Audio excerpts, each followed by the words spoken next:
Il y a quelques jours, ma famille et moi, nous étions en Bretagne. Très beau, très joli comme endroit, comme coin. Et forcément, les enfants, quand nous y allons en voiture, les enfants nous demandent « c'est quand qu'on arrive ?» Un refrain que tous les enfants connaissent par cœur, n'est-ce pas? Je ne sais pas comment ils ont appris ça, comment ils se sont donné le mot, mais le pire, c'est quand vous dites, alors vous êtes à la plage et vous dites aux enfants, on va bientôt manger une glace. Il ne faut surtout pas les faire attendre. Les enfants peuvent vraiment être impatients, surtout quand il y a de bonnes choses à l'horizon. Impossible de leur enlever à la pensée ce qu'on leur a dit. Hein. Ils vont même nous harceler jusqu'à avoir ce qu'on leur a proposé. Et cela me fait penser à notre attente du retour de Jésus-Christ. Les chrétiens devraient l'avoir constamment à l'esprit. Constamment avoir la pensée, c'est l'espérance du retour de Jésus. Et cela devrait façonner toute notre vie. Mais, nous chrétiens, nous avons assez souvent un problème. Nous n'y pensons pas si souvent qu'il le faudrait. Quelqu'un disait qu'en France, nous sommes tellement matérialistes que nous pouvons facilement nous attacher de trop aux choses de la terre. Nous pouvons si facilement donner plus de valeur et avoir limite plus de joie pour les choses d'ici-bas que pour les choses éternelles que Dieu nous offre. Son pardon, sa présence, le paradis. Jésus a dit dans Luc chapitre 21, verset 34, « Prenez garde à vous-même pour que vos esprits ne s'alourdissent pas à force de trop bien manger, de trop boire et de vous tracasser pour les choses de la vie. Sinon, ce grand jour vous surprendra tout à coup. » Fin de citation. Jésus est en train de dire ici, nous dit ici, attention à l'abondance et aussi aux difficultés de la vie qui peuvent nous faire perdre de vue les temps de la fin, nous faire perdre de vue qu'il revient, que Jésus-Christ revient. Êtes-vous d'accord avec moi pour dire que cette grande vérité du retour de Jésus-Christ est généralement mise à la dernière place dans notre vie quotidienne? On pense à plein de choses, et pas tant qu'il faudrait au retour de Christ. Êtes-vous d'accord avec moi pour dire que nous pouvons facilement oublier de nous préparer pour le retour de Jésus-Christ? Nous continuons ce matin notre série de messages sur les paraboles de Jésus, qui sont des histoires simples de la vie courante pour enseigner de profondes vérités spirituelles. Nous allons voir aujourd'hui 3 histoires dans la Bible, en Matthieu chapitre 24 et Matthieu chapitre 25, qui soulignent chacune à sa façon la nécessité d'être prêt pour le retour de Jésus-Christ. On verra très vite qu'être prêt pour le retour de Jésus-Christ n'est pas anodin pour Jésus. Jésus en parle avec grand sérieux. Ces 3 histoires que nous allons voir peuvent même faire peur. Avant de voir ensemble ces 3 histoires, justement avant que Jésus en parle, Jésus quitte la cour du temple et il s'assoit sur le mont des Oliviers. Ses disciples s'approchent de lui pour lui faire remarquer la beauté de l'architecture du temple. C'est magnifique. Jésus va leur dire quelque chose de terrible à ce moment-là. Un jour, ce temple sera détruit. Il ne restera pas pierre sur pierre. Les disciples sont bousculés par ce que Jésus leur dit. Et ils lui demandent, mais quand est-ce que cela va arriver, cette destruction du temple? Et ils demandent aussi à Jésus, comment allons-nous savoir que c'est le moment de ta venue et aussi de la fin du monde? De bonnes questions que posent les disciples ici. Et Jésus va répondre à leurs questions. Il leur dit qu'à la fin du monde, il y aura des faux prophètes. Il y aura des faux Christ, des gens qui vont se faire passer pour Christ. Il y aura des guerres, des famines, des souffrances terribles dans le monde entier. Il y aura aussi la persécution des chrétiens, la chute de plusieurs qui abandonneront la foi. Et malgré tous ces malheurs, le message de l'Évangile, le message de Jésus sera prêché, annoncé partout dans le monde entier. Puis Jésus dit qu'il reviendra, et qu'il reviendra du ciel avec beaucoup de gloire et de puissance pour juger. Après avoir dit tout cela, Jésus ne donne aucune date de son retour. Quelque chose qu'on a trop envie de savoir. Certainement, les disciples sont là, mais donne-nous un planning. Dis-nous exactement la date, le jour, l'heure. Jésus souligne plutôt avec force l'impossibilité de connaître ce jour. Il le dit 5 fois pour insister sur ce point. Dans le chapitre 24, on retrouve cela dans les versets 36, 42, 44, 50 et même dans le chapitre 25 au verset 13. 5 fois. Je cite au moins l'un d'eux, le verset 36 du chapitre 24. Quant au jour et à l'heure où cela se produira, personne ne les connaît. Ni les anges du ciel, ni même le Fils, personne sauf le Père et lui seul. Wow! Après autant d'insistance de Jésus sur le fait que personne ne connaît ni le jour ni l'heure, on se demande pourquoi autant de chrétiens, ou soi-disant chrétiens, ont osé chercher la date. Le pasteur John MacArthur a écrit très justement ceci: « L'histoire de l'Église est remplie de récits de gens qui ont fixé des dates de la seconde venue, ont fondé des sectes, entraîné des disciples, quitté leur emploi, vendu leur maison et se sont réfugiés dans des montagnes ou des déserts pour attendre le son de la dernière trompette. Les dernières décennies ont tout particulièrement vu l'apparition de prétendus prophètes et de numérologues qui étaient certains d'avoir découvert la date et la chronologie des événements de la fin. Tous ont été dépités, discrédités, désabusés et déconsidérés à juste titre. » Fin de citation. Et vous savez très bien qu'avec la pandémie, le virus, les vaccins, ça s'est encore plus aggravé cette situation-là. Il y a plusieurs chrétiens qui disent toutes sortes de choses et ils devraient plutôt rester attachés à ce que nous sommes en train de voir dans le texte que nous lisons ce matin. On voit ici en tout cas combien l'être humain, et on ne peut pas faire comme cela en fixant tous ceux qui recherchent une date. Souvent, quand on fait ça, on se dit il y a d'autres doigts qui reviennent sur nous. On est tous comme cela. On a énormément besoin de maîtriser les choses. Mais c'est Dieu qui maîtrise toutes choses, pas nous. Par son insistance, Jésus nous enseigne qu'il ne veut pas que nous passions notre temps à réfléchir sur le jour ou l'heure de son retour, mais plutôt à nous préparer à le rencontrer dans des attitudes qui lui plaisent. Et c'est ce que nous allons voir maintenant dans les 3 histoires que Jésus a racontées, donc dans le chapitre 24 et 25. Je vais poser une question et ces textes vont répondre à cette question. Comment devons-nous attendre le retour de Jésus-Christ ? Premièrement, en étant fidèles à Jésus dans notre service. En étant fidèles à Jésus dans notre service pour lui. Voici la première histoire. Matthieu, chapitre 24, nous lirons les versets 45 à 51. Matthieu, chapitre 24, versets 45 à 51. Je cite. « Quel est le serviteur fidèle et sensé à qui le maître a confié le soin de veiller sur l'ensemble de son personnel pour qu'il distribue à chacun sa nourriture au moment voulu.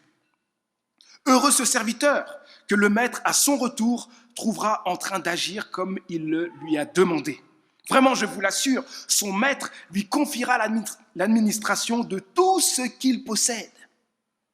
Mais si c'est un mauvais serviteur qui se dit « Mon maître n'est pas prêt de rentrer » et se met à maltraiter ses compagnons de service, à manger et à boire avec les ivrognes, son maître arrivera un jour où il ne s'y attendra pas et à un moment qu'il ne connaît pas. Alors le maître le punira très sévèrement et le traitera comme on traite les hypocrites. C'est là qu'il y aura des pleurs et d'amers regrets. Fin de citation. Alors dans cette première histoire, un maître confie à son serviteur le soin de veiller sur l'ensemble de son personnel. Cela pour qu'il distribue donc à chacun sa nourriture au moment voulu, donc au moment où ces personnes en ont besoin. Il est dit qu'un bon serviteur agira comme le maître lui a demandé. Obéissance. Mais un mauvais serviteur profitera plutôt de l'absence de son maître, au point qu'on a l'impression qu'il pense que le maître ne reviendra plus, et il fait n'importe quoi. Maltraiter ses compagnons de service, manger et boire avec les ivrognes et agir en hypocrite. Et ça, c'est le maître qui souligne cette pensée de l'hypocrisie donc de ce serviteur. Les bénéfices du bon serviteur, on le voit, il y a la joie, et puis il y a aussi quelque chose de fort, le maître lui confie l'administration de tout ce qu'il possède. C'est énorme. Et puis les conséquences, comme nous avons vu pour le mauvais serviteur, il est puni très sévèrement. On le traite comme on traite les hypocrites, et puis le maître, tout simplement, dit de ce serviteur qu'il sera dans les pleurs, un lieu où il y aura des pleurs et d'amers regrets. Et souvent, quand on parle de pleurs et d'amers regrets dans le Nouveau Testament, on parle ici de l'enfer. Nous apprenons ici qu'un véritable disciple de Jésus-Christ l'attendra en étant fidèle à lui dans son service pour lui. Dieu nous appelle tous à le servir en l'aimant et en aimant notre prochain en parole et en acte. Je redis, Dieu nous appelle tous à le servir en l'aimant et en aimant notre prochain en parole et en acte. Alors, la bonne question pour nous, c'est qui sont les personnes que Dieu nous a confiées ? Eh bien, si tu es marié, Dieu t'a confié pour toi, mari, ton épouse, ou pour toi, épouse, ton mari. Donc, si tu es marié, Dieu t'appelle à aimer en parole et en acte ton conjoint. Et si tu es parent, Dieu t'appelle à aimer tes enfants en parole et en acte. Dieu nous appelle aussi à aimer en parole et en acte nos frères et sœurs chrétiens. On pourrait vraiment coller cela à la parabole, puisque là, il est fait mention de la tendance du personnel du maître. Et donc, on pourrait penser à un responsable et tout simplement des personnes qui sont proches du maître. Et donc là, on peut penser à l'Église. Dieu nous appelle tous à le servir en s'aimant les uns les autres dans l'Église.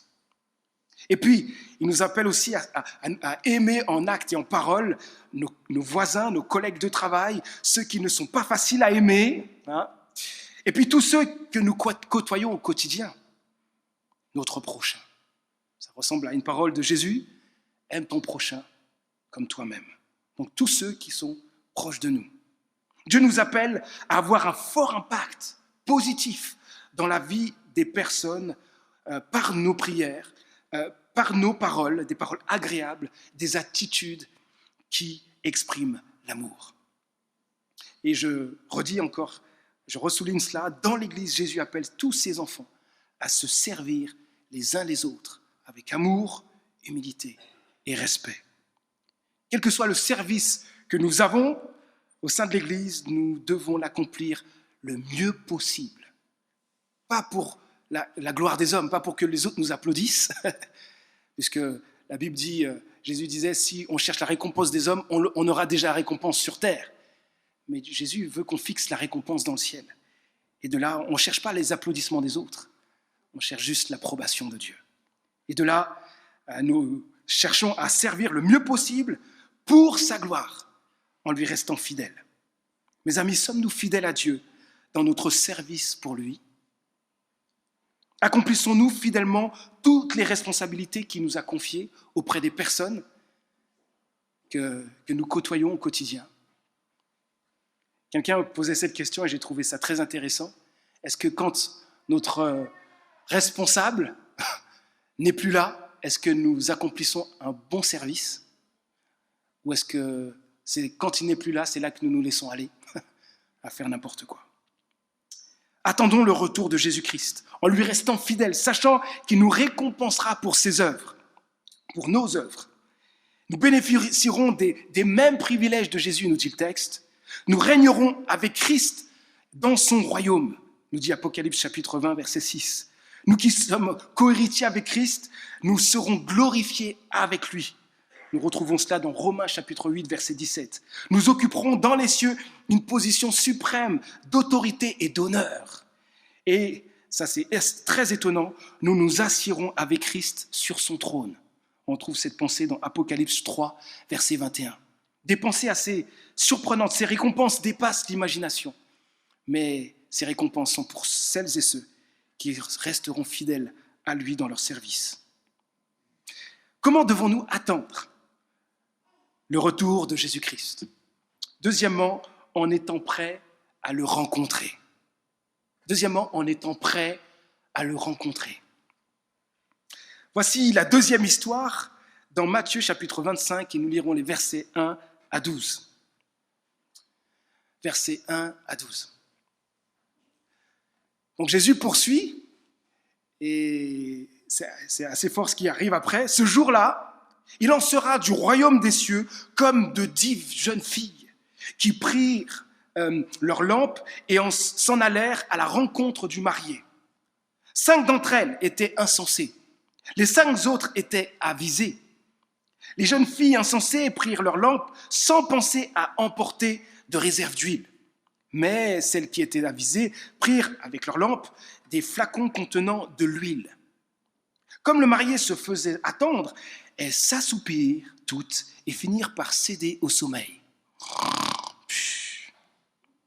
À minuit, un cri retentit. « Voici l'époux! Allez à sa rencontre !» Toutes les jeunes filles se levèrent et préparèrent leurs lampes. Alors les jeunes filles insensées s'adressèrent à celles qui étaient avisées. « Donnez-nous de votre huile, car nos lampes sont en train de s'éteindre. » Mais celles-ci leur répondirent, « Non, il n'y en aurait jamais assez pour nous et pour vous. Courez plutôt vous en acheter chez le marchand. » Elles partirent en chercher. Pendant ce temps, le marié arriva. Celles qui étaient prêtes entrèrent avec lui dans la salle de noces et l'on ferma la porte. Plus tard, les autres jeunes filles arrivèrent à leur tour. Mais elles eurent beau crier « Seigneur, Seigneur, ouvre-nous !» Et il leur répondit « Vraiment, je vous l'assure, je ne sais pas qui vous êtes. »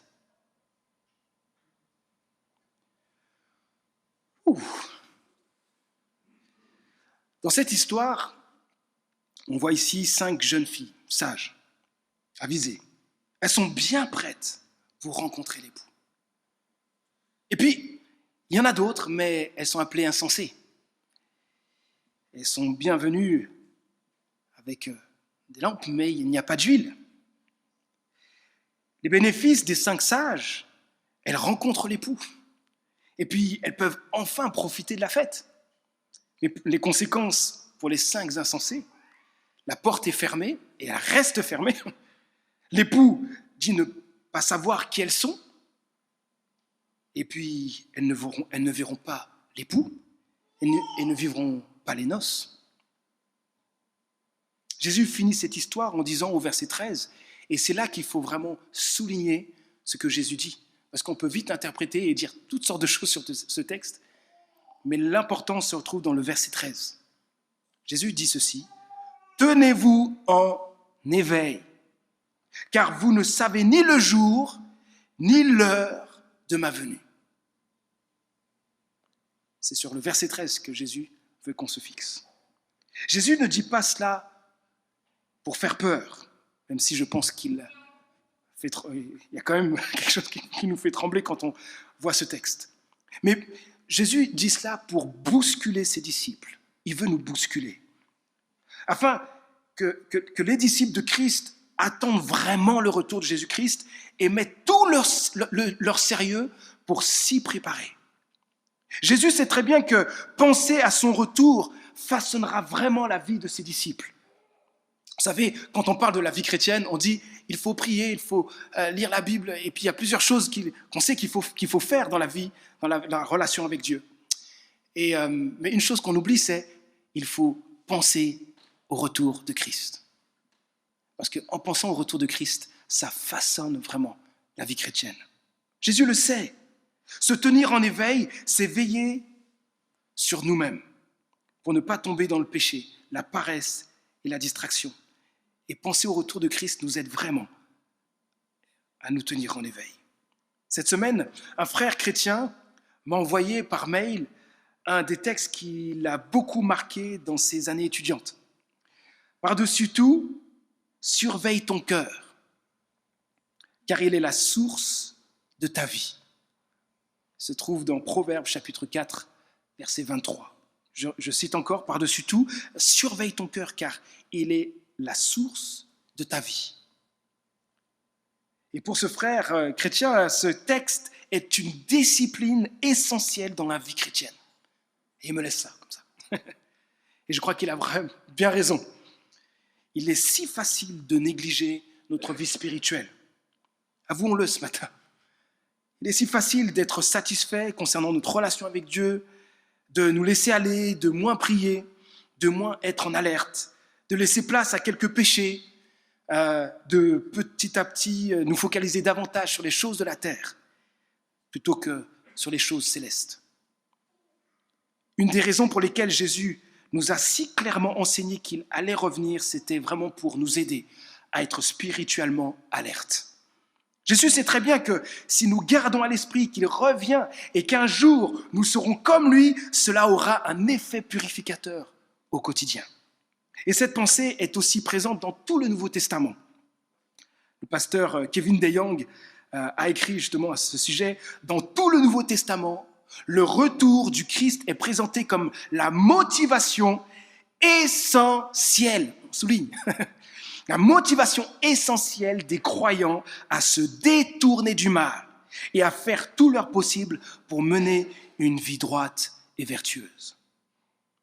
Et il poursuit avec cette exhortation, nous devons absolument éviter d'être surpris en train de pratiquer des œuvres impies au moment du retour de celui qui est saint. Fin de citation. Écoutons l'apôtre Jean qui est très très clair sur ce sujet. 1 Jean chapitre 3, versets 2 à 3.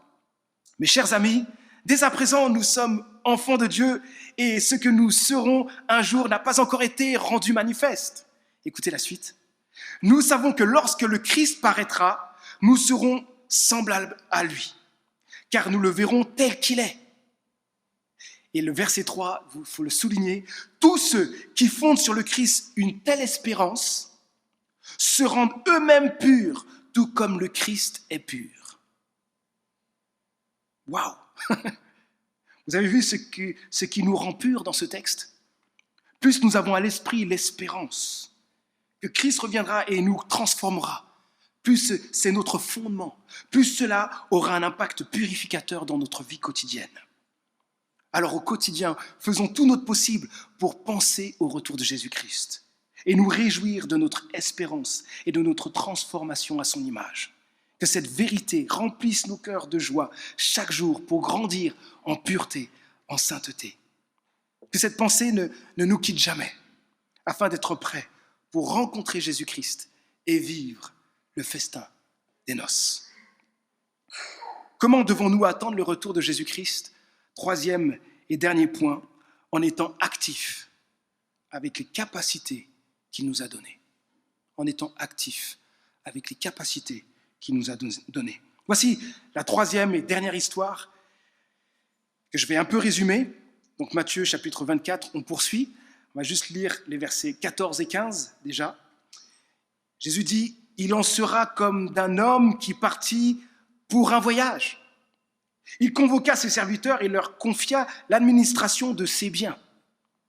Il remit à l'un 5 lingots, à un autre 2, et au troisième 1 seul, en tenant compte des capacités personnelles de chacun. Puis il s'en alla. » Alors un lingot, quand on entend ça, on ne sait pas trop de quoi il s'agit. Alors il y a eu plein de débats là-dessus. Est-ce que c'est un lingot d'or? Est-ce que c'est un lingot d'autres choses, argent, etc.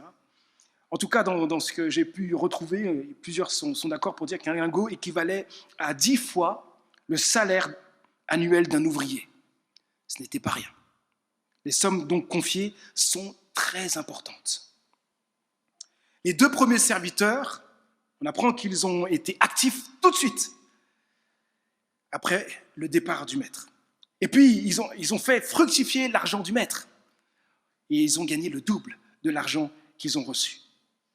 Le dernier serviteur, lui, a caché le lingot qu'il avait. Il n'a donc pas fait fructifier l'argent du maître. Les bénéfices, nous allons les lire, des 2 serviteurs, on les retrouve dans le verset 21 et verset aussi 23. On va citer juste le verset 21. « Très bien, lui dit son maître, tu es un bon serviteur en qui l'on peut avoir confiance. Tu t'es montré fidèle en peu de choses. C'est pourquoi je t'en confierai de plus importantes. Viens partager la joie de ton maître. » Les 2 serviteurs sont ici félicités pour leur fidélité. Ils reçoivent de plus grandes responsabilités et plus d'occasions de servir et ils peuvent partager la joie de leur maître. Et puis le dernier serviteur qui n'a rien fait justifie sa paresse. Dedans, on parle de la paresse de cet homme. Il pense que son maître est dur, il dit avoir peur de son maître, et donc c'est un peu comme ça qu'il justifie sa paresse, et donc il a caché l'argent de son maître dans la terre. L'argent ou ce lingot d'or. Il n'a rien fait fructifier. Il essaye donc, tout simplement, comme je l'ai dit, de se justifier, montrant ainsi, en fait, son non-respect du maître. Et voici les conséquences de ces actes. Nous allons les lire. C'est le maître qui parle dans les versets 26 à 30. Alors c'est assez fort, puisque le maître commence comme cela. « Vaurien, fainéant ! Tu savais que je moissonne là où je n'ai rien semé et que je récolte là où je n'ai pas répandu de semences. Eh bien, tu aurais dû placer mon argent chez les banquiers et à mon retour, j'aurais récupéré le capital et les intérêts.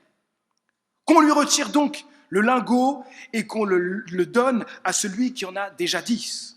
Car à celui qui a, on donnera encore. Et il sera dans l'abondance. Mais à celui qui n'a pas, on ôtera même ce qu'il a. Quant à ce vaurien, jetez-le dans les ténèbres du dehors. Et on entend encore là, les mêmes phrases que tout à l'heure, où il y aura des pleurs et d'amers regrets. Le dernier serviteur, vous l'entendez, reçoit des reproches sur son attitude. Il est comme démasqué dans ses attitudes intérieures. On lui retire donc le lingot et on le donne à celui qui en a 10. Et puis il reçoit un jugement terrible. Donc être jeté dans les ténèbres du dehors, lieu où il y a des pleurs, d'amers regrets, l'enfer. Mes amis, le véritable disciple attend Jésus en étant toujours actif, avec les capacités que Dieu lui a données.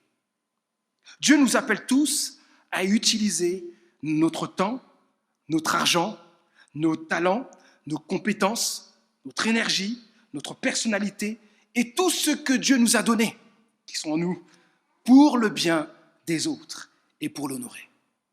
Quand Jésus-Christ reviendra, le disciple fidèle sera félicité, honoré, récompensé par de plus grandes occasions de servir et il jouira de la joie suprême entre toute la communion ininterrompue avec Jésus-Christ pour l'éternité. Sommes-nous fidèles à Christ? Voilà la question que Dieu nous pose ce matin. Tu es chrétien, tu appartiens, tu penses peut-être, voilà, pour toi, tu as placé ta foi en Jésus et depuis peut-être des années, tu es chrétien, ou peut-être peu d'années, mais est-ce que tu es fidèle à Jésus? Nous venons de voir trois histoires que je crois qu'il faut garder ensemble. Et en fait, elles se suivent et elles donnent chacune à leur façon, elles soulignent comment nous devons nous préparer au retour de Christ. Et vous voyez bien que l'exhortation que donne Jésus, cette exhortation est solennelle, c'est du sérieux. Jésus revient bientôt. Ça, c'est sûr. Mais quand Jésus il dit, la Bible parle du bientôt, ça fait longtemps quand même. Et je me rappelle, je l'avais déjà donné cette histoire à l'église en parlant d'un gros rocher. Quand le bientôt est comme ça, un gros rocher qui est sur une falaise et ce rocher est prêt de tomber. Il suffit d'un rien pour que ça bascule. Donc le bientôt, oula, ça va bientôt tomber. On voit que ça bouge. Et puis en fait, ça fait 2000 ans que c'est prêt de tomber. Hein. C'est ce bientôt-là, je crois que le texte, la Bible nous donne. Mais Jésus ne dit pas à ses disciples, à ce moment, dans les textes que nous avons vus, il ne parle pas juste de bientôt. Il dit à tout moment, soyez prêts. À tout moment, soyez prêts. Nous devons nous préparer au retour de Christ. Et Jésus ne dit pas de se préparer pour mériter le paradis, puisque nous ne méritons pas du tout la présence de Dieu. Nous méritons tous l'enfer. Nous avons besoin de Jésus-Christ. Seul Christ sauve. Et nous devons juste placer notre foi en lui pour être sauvés. Mais celui qui a vraiment mis sa foi en Jésus, il y aura des œuvres. Il y aura une fidélité. Ça prouve que nous sommes vraiment enfants de Dieu. Par ces 3 histoires que Jésus a racontées à ses disciples, il veut plutôt donc nous montrer ce qu'est un véritable enfant de Dieu. Si nous appartenons vraiment à Jésus-Christ, voici une liste, nous devrions attendre son retour. Si tu appartiens à Jésus, le Saint-Esprit en toi va te pousser à être dans cette attente. Et puis, nous devrions vivre dans son intimité, grandir en sainteté, désirer de plus en plus le rencontrer, être actif pour lui plaire, le servir fidèlement avec amour, être ses témoins partout, aimer et servir notre prochain. Si nous appartenons vraiment à Jésus, nous ne devenons pas parfaits. Cette liste, on n'est pas parfait dans tout cela. Mais nous recherchons activement à vivre toutes ces choses avec l'aide du Saint-Esprit, parce que nous aimons Dieu et nous savons aimer de Dieu. Mes amis, un véritable enfant de Dieu est préoccupé par les choses de Dieu. Il attendra Jésus-Christ, non avec crainte, mais avec amour. Si parmi nous, il y a des personnes qui n'appartiennent pas à Dieu ou vous, avec tout ce que vous avez pu entendre, devant Dieu, vous vous sentez pas bien et vous dites, mais est-ce que je suis vraiment sauvé? Eh bien, Dieu vous appelle à venir à lui.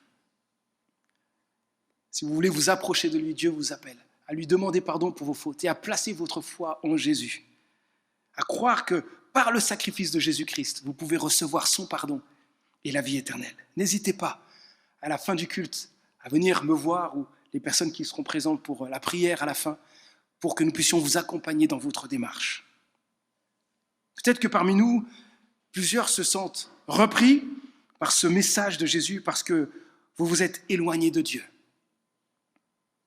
Eh bien, Dieu vous invite à revenir à lui. Demandez-lui sincèrement pardon pour vos fautes, pour vous en éloigner, pour vous approcher de Jésus.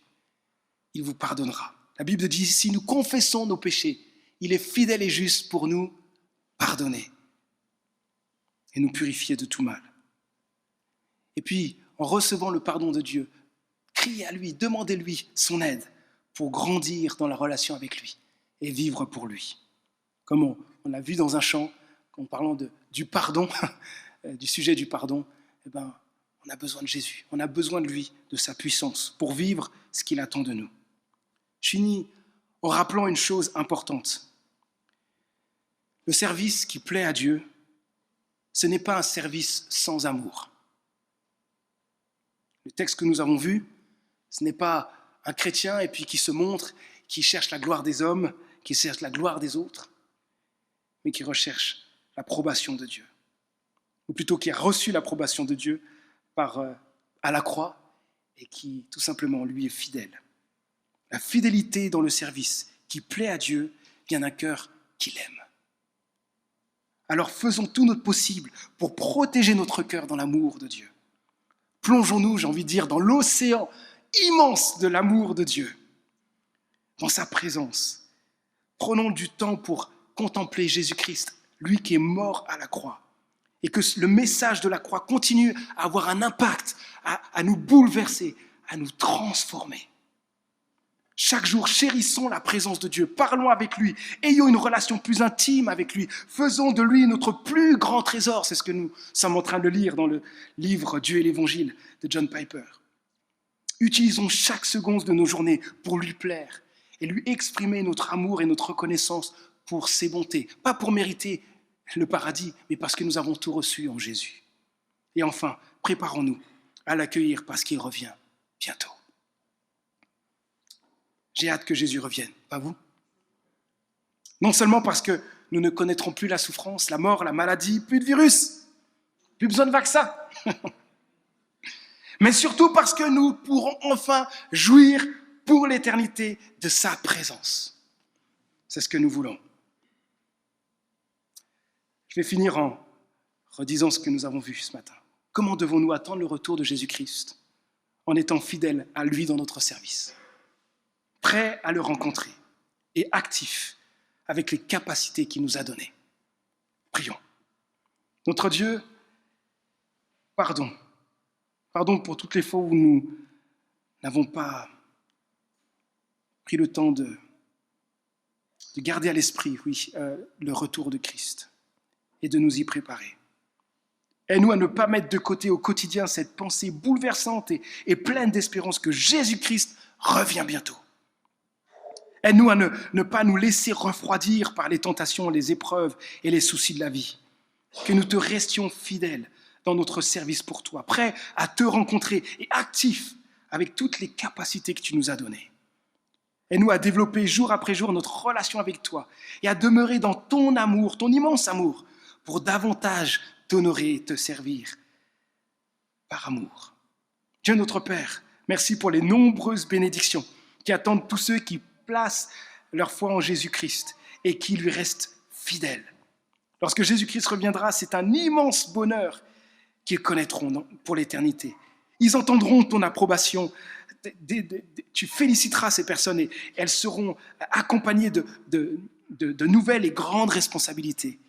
Et enfin, elles vivront, ces personnes, les noces de l'agneau, cette grande fête en ta présence pour l'éternité. Cette fête de l'époux, Christ l'époux, et ton Église, l'épouse. Notre Dieu, c'est ce que nous voulons tous vivre. Alors aide-nous à nous préparer du mieux possible, avec l'aide de ton esprit, pour ce jour grand et glorieux. Au nom de Jésus. Amen.